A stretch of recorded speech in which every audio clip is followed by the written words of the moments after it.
টেস্টের অধিনায়কত্ব ছেড়ে দিলেন শান্ত। এটি কোনো ব্যক্তিগত সিদ্ধান্ত নয় এবং আবেগ অনুগত কোনো সিদ্ধান্ত নয়, জানালেন নাজমুল হোসেন শান্ত। দলের ভালোর জন্যই টেস্টের অধিনায়কত্ব ছেড়ে দিলেন শান্ত, এই খবরটি প্রথম আলোকে নিশ্চিত করেছেন নাজমুল হোসেন শান্ত। টেস্টের অধিনায়কত্ব ছাড়ার ঘোষণা দিয়ে নাজমুল বলেন, আমি বাংলাদেশ দলের অধিনায়ক পদ থেকে সরে যাচ্ছি। আমি টেস্ট সংস্কারে এই দায়িত্ব পালন করতে চাই না। আমি সবাইকে পরিষ্কারভাবে বলতে চাই, এটা ব্যক্তিগত কোনো কিছু না, পুরোপুরিভাবে দলের জন্য আমি এই সিদ্ধান্ত নিয়েছি এবং আমি মনে করি এটা দলের ভালোর জন্যই হবে।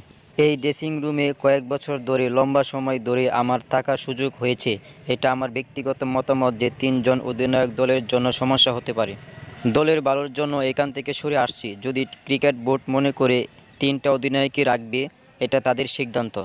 সিদ্ধান্তটি যে ব্যক্তিগত আবেগ অনুভূতি নিয়ে নয়, এটি ব্যাখ্যা করতে গিয়ে নাজমুল পরে আবার বলেছেন, আমি আশা করব কেউ যেন এরকম মনে না করে যে আমি ব্যক্তিগত কোনো কারণে বা রাগ থেকে সিদ্ধান্তটি নিয়েছি।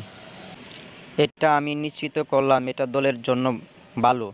এখানে ব্যক্তিগত কোনো কিছু নেই। গত বছর ৩ সংস্করণে নেতৃত্ব পাওয়ার আগে নাজমুল প্রথম আলোকে দেওয়া সাক্ষাৎকারে বলেছিলেন, অধিনায়কত্ব দেওয়া হলে সেটি তিনি লম্বা সময়ের জন্য চাইবেন। সঙ্গে তখনও জানিয়েছিলেন, বাংলাদেশ দলে তিনি সংস্করণে ৩ অধিনায়কের ধারণাকে তিনি সমর্থন করেন না।